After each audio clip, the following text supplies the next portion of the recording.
My neighbor's kid called 911 because I locked my own gate on my own property. Let me repeat that. A 10-year-old boy, coached by his HOA president mother, told emergency dispatchers I was holding him hostage because he climbed over my fence, trespassed into my backyard, and couldn't figure out how to unlock the gate from the inside. Yeah, that actually happened. And the fallout?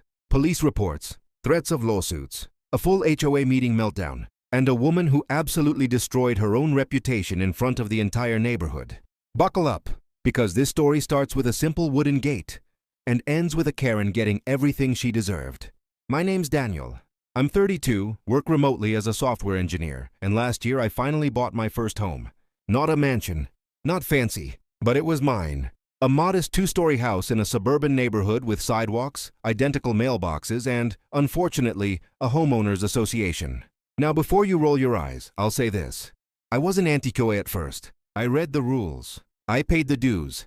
I kept my lawn trimmed. I followed the guidelines. I thought, hey, this is fine. How bad can it be? Oh, I was so naive. Every neighborhood has one. You know the type. Always peeking through blinds. Always walking their dog suspiciously slow. Always just happening to be outside when someone breaks a minor rule. Her real name was Linda.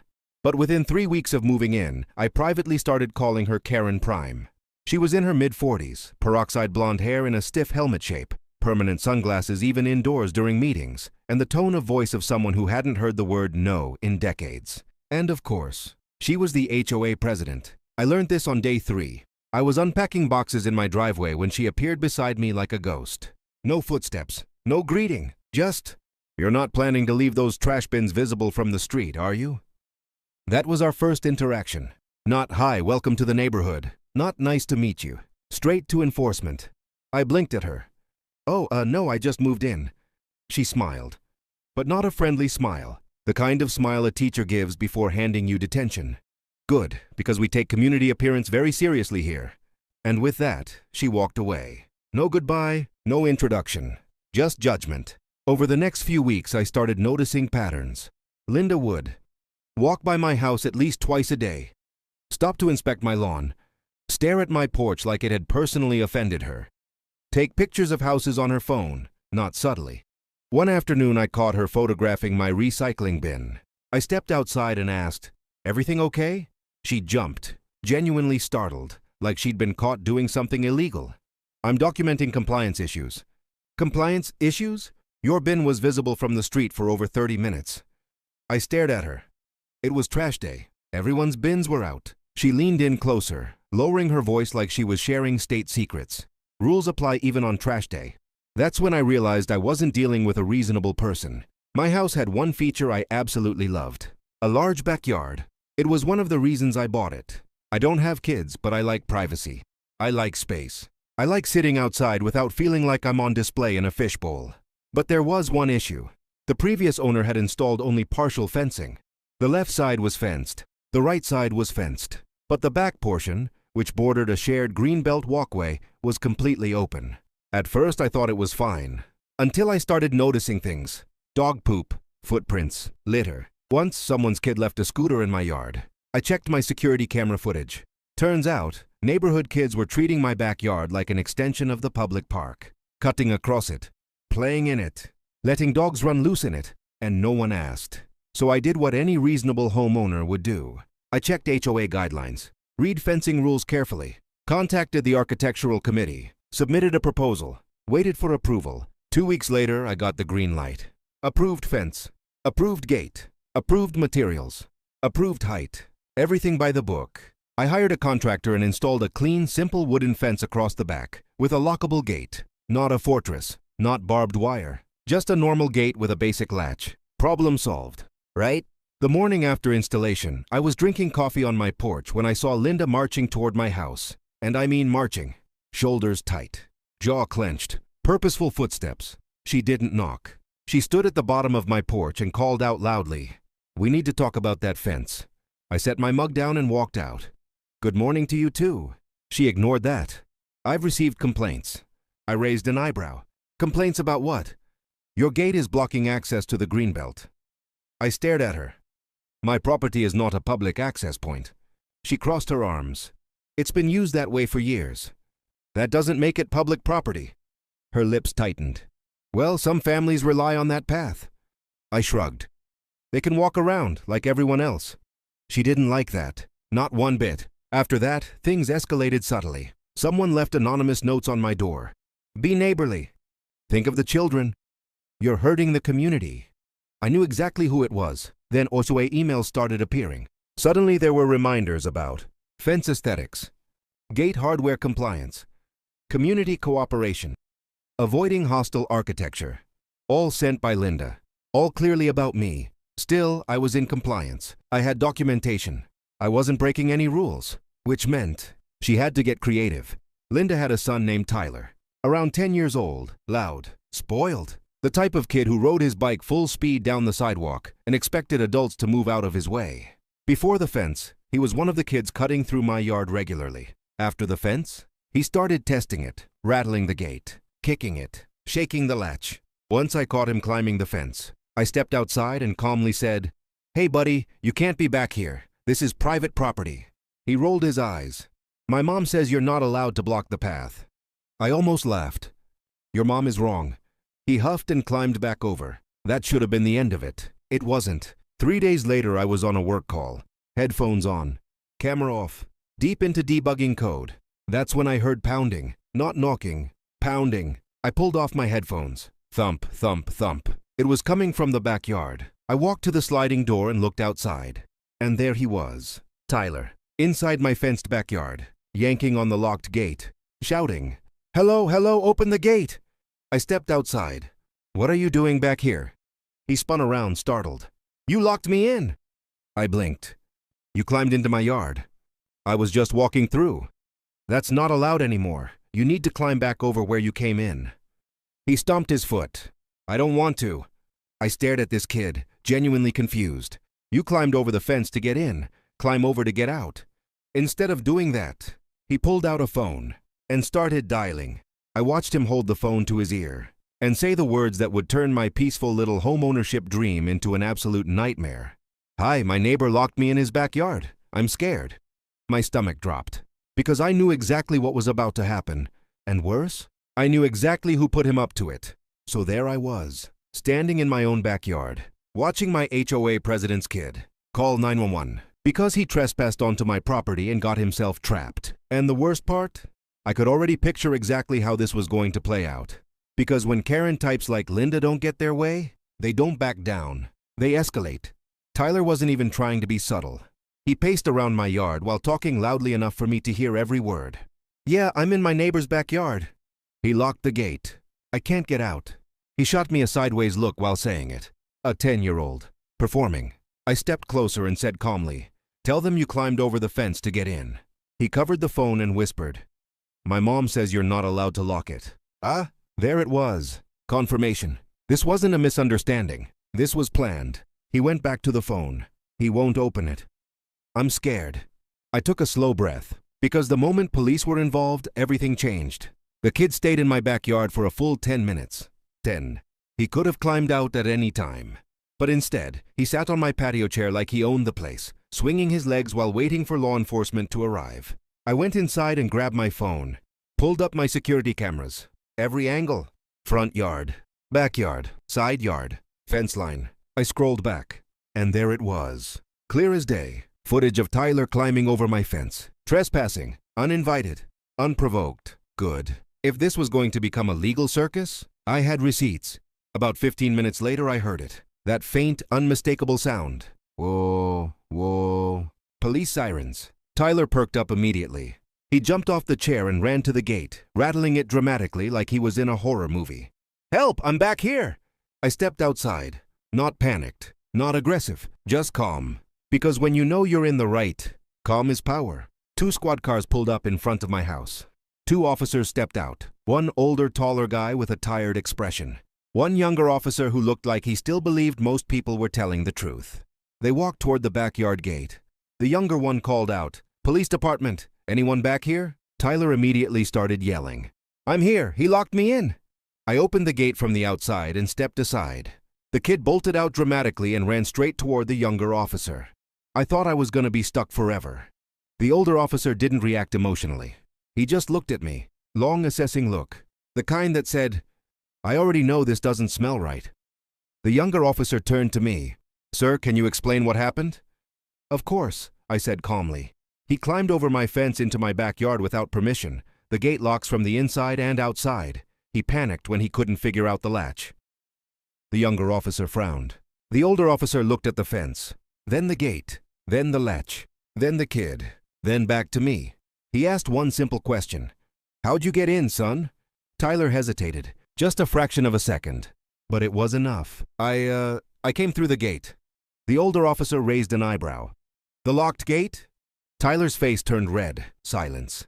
The younger officer looked uncomfortable. I said gently, "I have security camera footage if you'd like to see it." The older officer nodded immediately. "Yes, we would." Right on cue. Like she'd been waiting for her cue in a play. Linda's car came screeching around the corner. She parked halfway across my driveway, jumped out, and stormed toward us. "That's him! That's the man!" She was pointing at me like I was on America's Most Wanted. The younger officer turned toward her, startled. "Ma'am, please calm down. He locked my child in his backyard."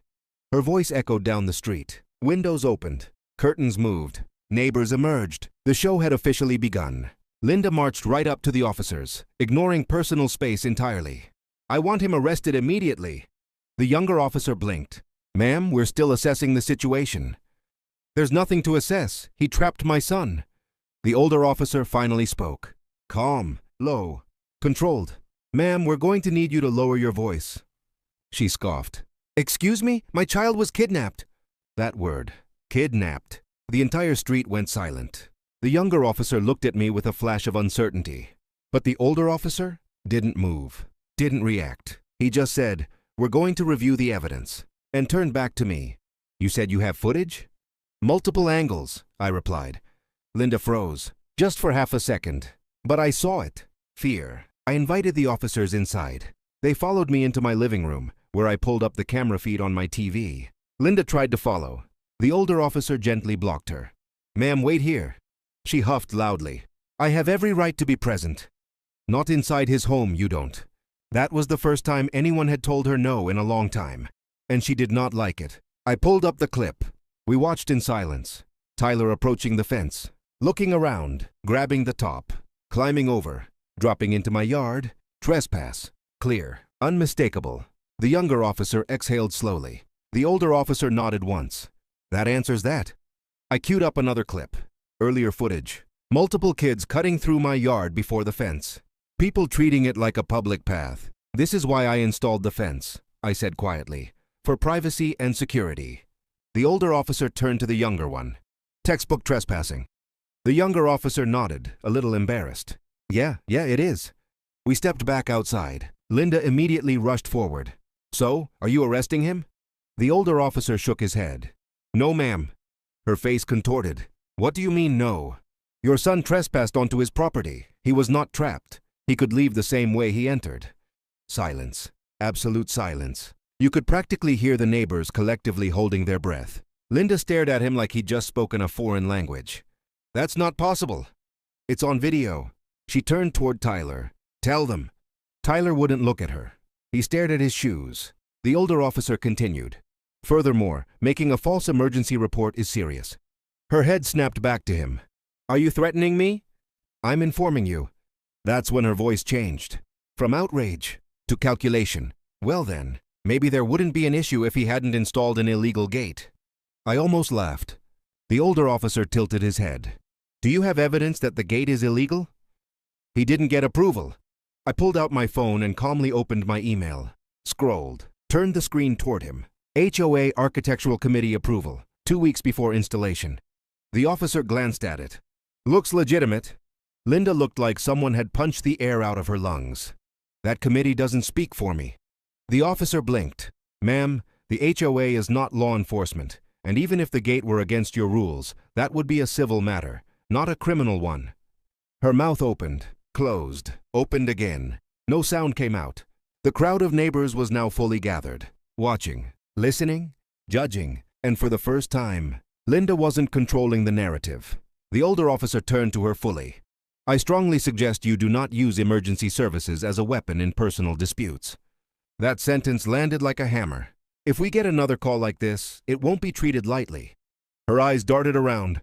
She realized everyone had heard. Her authority, her carefully crafted HOA dominance, was cracking. The officers left. Tyler was dragged back to their house without a word. Linda didn't look at me as she walked away. Didn't wave. Didn't glare. Just pure humiliation. Neighbors approached me afterward. One man patted my shoulder. "Man, I've been waiting for someone to finally stand up to her."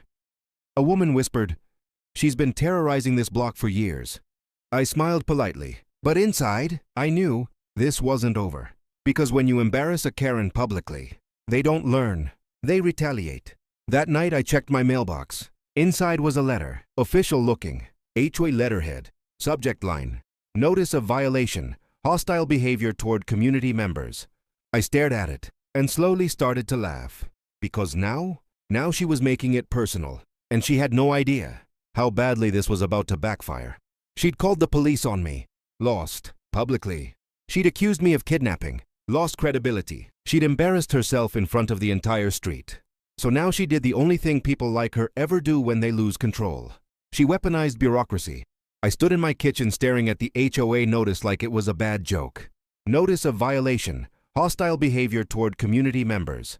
I flipped it over. No explanation, no evidence, no date of incident, just a fine at the bottom. 150. I actually laughed out loud. Not because it was funny, but because the audacity was so surreal, it almost felt like satire. Hostile behavior? I hadn't raised my voice once, hadn't threatened anyone, hadn't even insulted her. I'd simply not submitted to her. And to someone like Linda, that was unforgivable.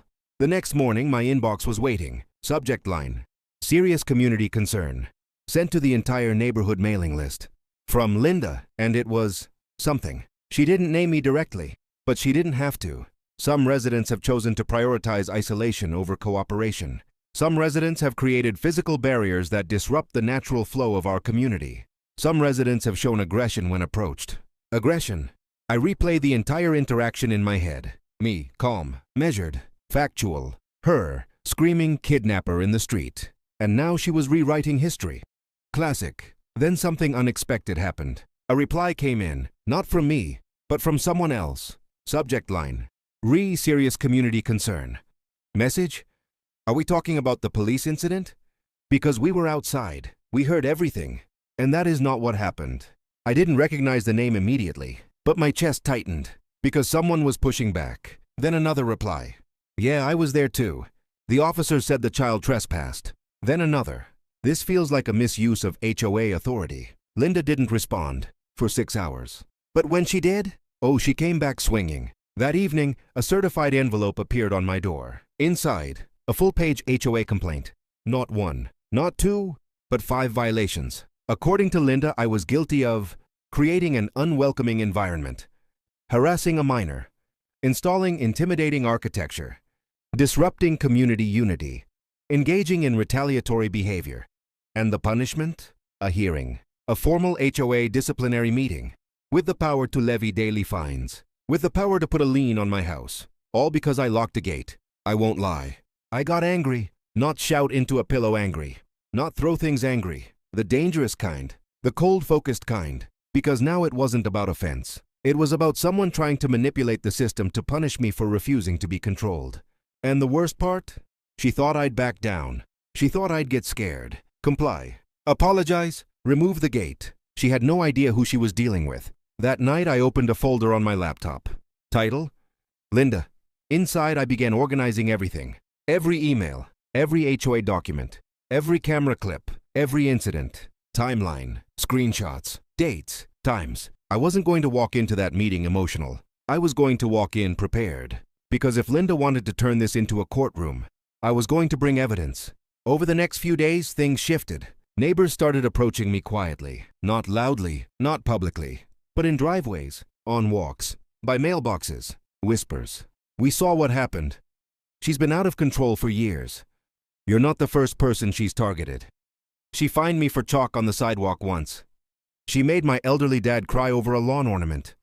Every story added fuel. Every story added context. This wasn't just about me. This was about a pattern.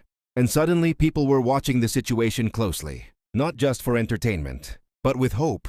Hope that maybe finally someone would stand up to her. 2 days before the HOA hearing, another email went out. From Linda. Subject: witness statements collected. She claimed multiple residents had submitted statements against me, accusing me of yelling at children, threatening neighbors, displaying aggressive body language, creating a climate of fear. I read it twice, then 3 times. Because it was so blatantly false, it almost felt like parody. But the worst part, some people might believe it, because not everyone sees everything, and not everyone knows the truth, which meant the hearing wasn't going to be neutral. It was going to be an ambush. I sat at my dining table surrounded by printouts, emails, screenshots, camera stills, timestamps. I had 3 folders. Evidence, HOA violations by Linda, police documentation, because yes, I'd requested a copy of the incident report, and it was beautiful, clear language, officer statements, child trespassed, no wrongdoing by homeowner, misuse of emergency services, official, neutral, unarguable. I slipped it into a plastic sleeve like it was a sacred artifact, because I knew one thing: Linda was walking into that meeting expecting power. I was walking in with truth, and truth, when presented clearly, is devastating. The meeting wasn't going to be private. Linda made sure of that. She announced it in the community group. Special HOA hearing regarding community safety concerns. All residents encouraged to attend. Translation? She wanted an audience. She wanted public pressure. She wanted me to feel small. She wanted to make an example out of me. What she actually did? She created the perfect stage for her own undoing. The night of the meeting arrived. I dressed simply. Jeans, button down, calm demeanor. I carried my folders under my arm. As I walked toward the clubhouse, I saw people gathering. More than usual. Far more. Whispers, side glances, curiosity, anticipation. Linda stood at the front door, greeting people like a politician before a debate. Confident, smiling, in control. Until she saw me, and for the briefest moment, her smile faltered. Just a crack. Just a flicker. But I saw it, because she didn't expect me to show up calm. She expected nervous, defensive, unprepared. Instead, I walked past her without a word, and took a seat in the front row, folders placed neatly on my lap, waiting. Because the thing about bullies? They rely on silence. They rely on fear. They rely on the assumption that no one will challenge the narrative. But in about 5 minutes, she was about to learn something new. That when you push someone who came prepared, when you try to publicly shame someone who brought receipts, you don't destroy them. You expose yourself. You could feel it in the room. Not excitement, not anger, anticipation. People weren't here because they cared about HOA bylaws. They were here because they wanted to see a confrontation. And right at the front, Linda sat behind the folding table like a queen on a plastic throne, smiling, confident, certain this was her moment. She had no idea it was actually her reckoning. She tapped the microphone. Let's bring this meeting to order. Her voice had that polished, practiced tone, the one she used when she wanted to sound reasonable. We're here tonight because a serious situation has occurred within our community. Eyes subtly shifted toward me. A situation involving safety, conflict, and behavior that many residents have found concerning. Murmurs spread. I stayed silent. Let her talk. People always reveal themselves if you give them enough rope. Linda continued. Our neighborhood has always been about openness, trust, and cooperation. But recently, actions by one homeowner have threatened that harmony. Still no name, but everyone knew. We've had reports of aggressive behavior, emotional distress involving a child, and actions that go against the spirit of community. She clasped her hands together dramatically. This is not about punishment. This is about accountability. I almost smiled, because I could already see several neighbors frowning. She thought she was in control. She wasn't reading the room. She gestured toward the audience. I'd like to invite a concerned resident to speak. A woman I'd seen maybe twice stood up, nervous, avoiding eye contact. She cleared her throat. I just think we should all be nicer to each other. That was it. No accusation, no story, no incident, just vague discomfort. Linda nodded vigorously like she'd just delivered courtroom testimony. Thank you, that took courage.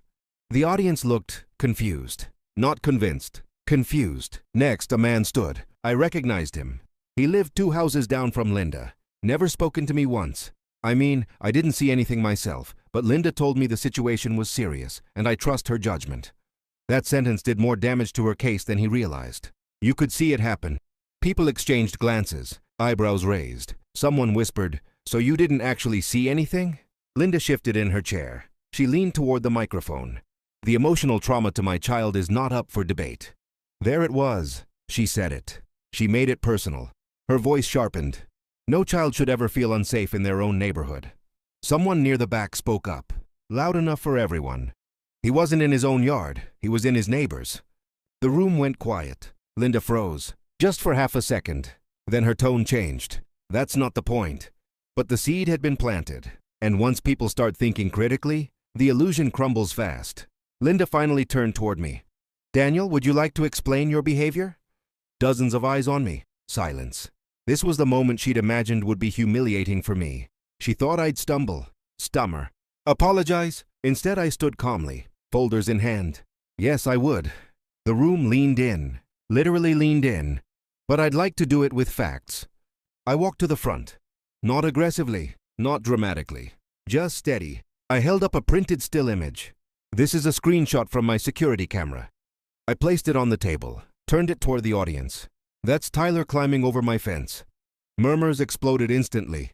He trespassed onto my property. I did not invite him. I did not lock him in. He entered illegally. Linda opened her mouth. That's... I raised one finger. Not rudely, just clearly. I'm not finished. The room went dead silent. Because that one small gesture, it was control. And everyone felt it. Next document. This is the police incident report from the officers who responded. I read aloud. No evidence of criminal behavior by homeowner. Child entered property without permission. Matter resolved as trespassing incident. Gasps. Actual gasps. Linda's face began to change color. I wasn't done. This is the HOA approval email for my fence and gate, sent 2 weeks before installation. I placed it down. This is the email where Linda claimed I installed an illegal structure. Another one. This is the mass email where she accused me of aggression. Another. This is the fine she issued me without citing any specific rule. The stack grew. So did the discomfort in the room. I looked around the audience. I didn't want this conflict. I moved here for peace, privacy, normal life. My voice stayed calm. That's what made it hit harder. But I also won't accept false accusations, public smearing, or misuse of authority because someone doesn't like being told no. Silence. Thick, heavy, powerful. Someone in the back said quietly, "He's right." That's when she snapped. Not metaphorically, literally. This is manipulation. Her voice cracked. "You're twisting everything." She stood abruptly, knocking her chair backward. "You think you can come in here with papers and turn everyone against me?" Her tone had changed. Gone was the calm HOA president. This was raw, angry, uncontrolled. I built this community. People recoiled, because that sentence revealed everything. Not served, not supported, not protected, built, controlled, owned. Voices started overlapping. This is uncomfortable. Why are we even fining people over personal disputes? You shouldn't be using HOA power like this. You called the cops on him? Linda tried to speak over everyone. "Order, I demand order." No one listened. That authority she'd relied on? Gone. Completely. I spoke one last time. Not loud, not dramatic. Just clear. I'm not asking for sympathy. I'm asking for fairness. And I think the evidence speaks for itself. I sat down. That was it. No grandstanding. No insults, because I didn't need them. The room had already reached its conclusion. Without me saying another word. People didn't even wait for Linda to adjourn the meeting. They started talking among themselves, openly, loudly. This went too far. We need to revisit leadership. This isn't what an HOA is supposed to be. She crossed a line. Linda stood frozen, like someone watching a structure collapse that they thought was indestructible. Her control, her reputation, her narrative, cracking, publicly. As the room emptied, one of the board members approached the microphone. A quiet man, rarely spoke. He cleared his throat. "I think we need to schedule an emergency board review." Linda's head snapped toward him. "You can't be serious." He met her eyes calmly. "I am." The air shifted, because everyone understood what that meant. This wasn't just about me anymore. This was about her. And for the first time since I moved into this neighborhood, the power had changed hands. The meeting ended without ceremony. No gavel, no closing remarks, no triumphant speech. Just people leaving slowly, talking quietly, processing what they'd just witnessed. Because when the illusion of authority breaks, what follows isn't chaos. it's clarity. And for the first time since I'd moved into the neighborhood, the air felt lighter. 3 days later, another community email went out. Not from Linda, from the vice president of the HOA board. Subject line: Emergency board session and community feedback. Short, professional, neutral. But the message was clear. Recent events have raised concerns regarding conduct, fairness, and appropriate use of authority. The board will be reviewing internal procedures and leadership roles. Translation: The board was investigating her. People started talking openly now, not in whispers, not cautiously, openly, like they'd been waiting for permission to finally say what they'd been thinking for years. Once the floodgates opened, they didn't close. Neighbors began sharing their experiences, in emails, in person, in small sidewalk conversations. And what I heard was worse than I imagined. A family fined repeatedly because their curtains weren't neutral enough. A single mother harassed over lawn height while working 2 jobs. An elderly couple threatened with legal action over a bird feeder. A teenager publicly shamed at a meeting for loitering while sitting on his own porch. Linda hadn't just been strict, she'd been oppressive. And now that her credibility was gone, people weren't afraid to say it anymore. A week later, another email arrived. Subject: HOA leadership update. My pulse actually spiked when I opened it. The message was short, clean, legal, unemotional. Following a formal internal review, Linda has been removed from her position as HOA president, effective immediately. That was it. No drama, no insults, no public shaming. Just consequence. Real concrete consequence. Something changed almost overnight. Not dramatically, not loudly, subtly. People smiled more, waved more, lingered in conversations. Like a weight had been lifted. One neighbor left cookies on my porch. Another brought over a 6-pack. Someone actually wrote, "Thanks for standing your ground. We didn't realize how bad things had gotten until someone pushed back." I never set out to be a hero. I just wanted privacy. But sometimes, standing up for yourself gives other people permission to stand up too. For weeks after her removal, I didn't see Linda. No walks, no surveillance strolls, no passive-aggressive presence. Her house felt quiet, almost invisible, which was ironic, considering how much space she used to occupy. I assumed that was the end of it. I was wrong. One afternoon, about a month later, I found another envelope on my door. No HOA letterhead this time, just a plain envelope. Inside was a handwritten note. The paper was thick. The handwriting was precise. It read, "You didn't have to destroy everything. You could have been reasonable. You chose conflict. I hope you're satisfied." No signature, but I didn't need one. I stared at it for a long time. Not angry, not shaken, just thoughtful. Because that note said everything. She didn't see what she'd done as wrong. She saw herself as the victim. She believed she'd been wronged, that she'd been overthrown, that she'd lost power unfairly. There was no accountability, no reflection, no growth, just resentment. And that told me something important. I didn't ruin her position. Her behavior did. I didn't damage her reputation. Her actions did. I didn't cause the consequences. I just refused to absorb the damage for her anymore. The fence is still there. The gate is still locked. And you know what? No one's tried to climb it since. Not kids, not adults, not dogs, not anyone. Because boundaries, when enforced calmly and consistently, actually create peace, not conflict. The greenbelt path still exists. People still walk. Kids still play. They just walk around my property now, like they're supposed to, like respectful people do. The funny thing? Nothing about my daily life changed dramatically. No parade, no apology tour, no cinematic finale. Just quiet, normal, peaceful. The kind of quiet you realize is valuable only after it's been missing. I drink coffee on my porch now without feeling watched. I work in my backyard without feeling observed. I live in my home without feeling managed. And that's worth everything. Some people confuse authority with control. Some confuse leadership with dominance. And some confuse being challenged with being attacked. Linda thought she was protecting the neighborhood. What she was actually protecting was her ego. And when someone finally said no, when someone refused to bend, when someone documented instead of submitting, the system she tried to manipulate corrected itself. Not because I was loud, not because I was aggressive, not because I demanded power, but because I stayed calm, stayed factual, stayed grounded. And that's the part no one tells you. You don't defeat people like this by outshouting them. You defeat them by refusing to play their game.